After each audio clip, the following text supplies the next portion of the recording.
আসসালামু আলাইকুম। চেহারায় ব্রণ এবং মেস্তা দূর করতে এই ছোট্ট একটি আমল করুন।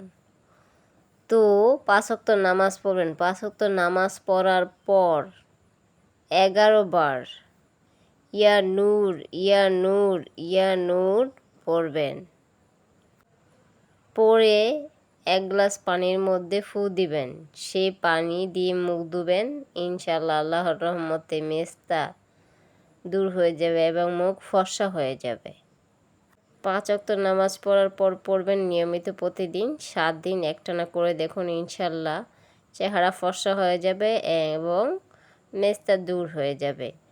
তো ইসলামকে ভালোবেসে ভিডিওটা শেয়ার করে দিন, এতে আপনার অনেক সওয়াব হবে। এতে অসংখ্য মানুষ জানতে পারবে, শিখতে পারবে এবং আমল করতে পারবে। ভালো লাগলে চ্যানেলটি সাবস্ক্রাইব করে রাখুন, লাইক শেয়ার দিয়ে আমার পাশে থাকুন। তো এমনইভাবে নতুন নতুন ভিডিও নিয়ে আপনাদের মাঝে চলে আসব। সে পর্যন্তই সবাই ভালো থাকুন, সুস্থ থাকুন। আল্লাহ হাফেজ।